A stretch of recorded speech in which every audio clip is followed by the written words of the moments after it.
So today, on occasion of National Productivity Day, civil engineering students, mechanical and electrical engineering students are gathered here. I would like to start with civil engineering because civil engineering is close to my heart. So Andhra రాష్ట్రంలో 32,725 కిలోమీటర్ల జిల్లా దారులు ఉన్నాయి. అలాగనే 12,653 కిలోమీటర్లు state highway ఉంది. National highway మన రాష్ట్రంలో 8,744 కిలోమీటర్లు ఉన్నాయి. సో మన రాష్ట్రంలో 45,378 కిలోమీటర్లు ఉన్నాయి. సంవత్సరంలో 365 రోజులు అంటే రోజుకి 124 కిలోమీటర్ల రోడ్లు రిపేర్లు కానీ మరమ్మతులు కానీ తిరిగి రోడ్లు వేయాల్సిన పరిస్థితి. సో ప్రొడక్టివిటీ అంటే it is always doing work at a particular rate with good quality, good efficiency and good outcome.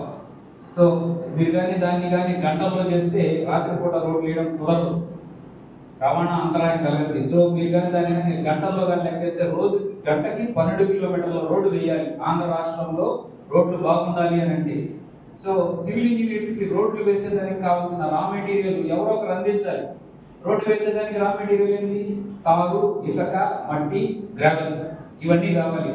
Gravel కావాలంటే క్వారీయింగ్ చేయాలి, దాన్ని క్రషర్లోకి వెళ్ళాలి. సో ఇదంతా ప్రొడక్ట్ సప్లై చైన్ అంటారు, లాజిస్టిక్స్ అంటారు. ఇంజనీర్స్ గా ప్రొడక్టివిటీ డే రోజు రోడ్డు వేయాలి అని అంటే ఎంతో ఏర్పాట్లు చేసుకొని ఉండాలి. తర్వాత ఇకపోతే ఎలక్ట్రికల్ ఇంజనీరింగ్ డిపార్ట్మెంట్ వాళ్ళకి వస్తే ఆంధ్ర రాష్ట్రంలో ఇన్స్టాల్డ్ కెపాసిటీ 25 గిగావాట్స్ ఉంది. అంటే దాంట్లో ప్రస్తుతానికి పూర్తయి పనిలో ఉండేటటువంటి కాంట్రాక్ట్ అయి ఉండేటటువంటిది 21.9 గిగావాట్స్ విద్యుత్ శక్తి, ఉత్పత్తి శక్తి దాంట్లో అగ్రి అయి ఉండేది. దాంట్లో fossil fuel based, non fossil fuel based అంటే ప్రకృతికి హాని చేయకుండా ఉండేటటువంటివి అంటే హైడల్, సోలార్ అటువంటివి 49%లో నాన్ ఫాసిల్ ఫ్యూయల్ అని అంటే ఇంకా 51% ఫాసిల్ ఫ్యూయల్స్ తోటి అంటే సుమారుగా దగ్గరగా ఒక 11 గిగావాట్లు ఫాసిల్ ఫ్యూయల్స్ తోటి ఉత్పత్తి అవుతాయి అంటే బొగ్గు తోటి. దాంట్లో మీరు కానీ మన ఆంధ్ర రాష్ట్రంలో చూస్తే ఏపీ పీడీసీఎల్, ఏపీ జెన్కోకే ఉండేది థర్మల్ పవర్ ప్లాంట్స్. అవి మొత్తం కలిపితే 8,780 మెగావాట్ల థర్మల్ పవర్ ఉత్పత్తి చేస్తుంది. ఒక గంట సేపు థర్మల్ పవర్ ప్లాంట్ పనిచేస్తే, ఈ పవర్ ప్లాంట్లన్నీ పనిచేస్తే సుమారుగా 6,500 మెగావాట్ అవర్ల విద్యుత్ శక్తి ఉత్పత్తి అవుతుంది. అలా విద్యుత్ శక్తి ఉత్పత్తి కావాలి అని అంటే గంటకి ఒక గంటకి 3,000 టన్నులు బొగ్గు కావాలి ఆంధ్ర రాష్ట్రంలో. So this is what is called as productivity and preparation for producing that quantity. కాకపోతే మెకానికల్ ఇంజనీరింగ్ డిపార్ట్మెంట్ ఈ బొగ్గు 3,000 టన్నులు బొగ్గు ఒక గంటలో హరించేస్తుంది ఆంధ్ర రాష్ట్రంలో. ఎంత విద్యుత్ శక్తి ఉత్పత్తి చేసేదానికి? 6,500 మెగావాట్ అవర్ల విద్యుత్ శక్తి ఉత్పత్తి చేసేదానికి 3,000 టన్నులు బొగ్గు కావాలి. ఈ బొగ్గు తవ్వేదానికి గనుల్లో నుంచి బయటకు తీసుకొచ్చేదానికి ఎక్స్కవేటర్స్ అంటారు, ప్రొక్లైన్ అని అంటారు మీ భాషలో. మీరు కానీ ఒక సాధారణమైనటువంటి excavator, basic excavator Hitachi EX200 కానీ 220 కానీ తీసుకుంటే దాని బకెట్ కెపాసిటీ 1.2 క్యూబిక్ మీటర్స్. ఆ బకెట్ టీత్ ఉంటుంది.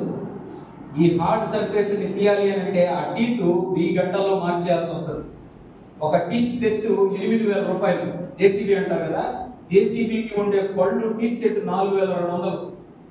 ఆ పళ్ళు ఉత్పత్తి చేయాల్సింది ఎవరు? టీత్ ఉత్పత్తి చేయాల్సింది ఎవరు? Mechanical engineers. So electrical engineering లో విద్యుత్ శక్తి ఉత్పత్తి చేయాలన్నా, సివిల్ ఇంజనీర్ రోడ్డు వేయాలన్నా గ్రావెల్ కావాలి, బొగ్గు కావాలి. అది ఎక్కడి నుంచి వస్తుంది? గనుల్లో నుంచి వస్తుంది. ఆ గనుల నుంచి బయటకు రావాలంటే ఎర్త్ మూవింగ్ ఎక్విప్మెంట్ కావాలి, డోజర్లు, ప్రొక్లైన్లు, జేసీబీలు కావాలి. అవి పనిచేయాలంటే వాటికి ఎయిర్ ఫిల్టర్స్ కావాలి, ఆయిల్స్ కావాలి. ఒక జేసీబీకి, ఒక హిటాచి ప్రొక్లైన్ కి 1,500 గంటల్లో ఫిల్టర్ మార్చాలి. 3,000 గంటల్లో హైడ్రాలిక్ ఆయిలే మార్చేయాలి. ప్రతి గంటకి దాదాపుగా 12 లీటర్ల డీజిల్ తీసుకుంటుంది. సో ఉత్పత్తి చేయాలి అంటే ఎన్ని వనరులు కావాలో ఆలోచించండి. మీ అందరికీ భవిష్యత్తు చక్కగా ఉంటుంది. సివిల్, మెకానికల్, ఎలక్ట్రికల్ ఇంజనీరింగ్ కే భవిష్యత్తు. వస్తువులు ఉత్పత్తే లక్ష్యంగా, ధ్యేయంగా పనిచేయండి, జ్ఞానాన్ని ఆర్జించుకోండి. ఫ్యాక్టరీసే భవిష్యత్తు. కంప్యూటర్ సైన్స్ ద్వారా సర్వీసెస్ మాత్రమే ఇవ్వగలము, వస్తువులు ఇవ్వలేరు మీరు.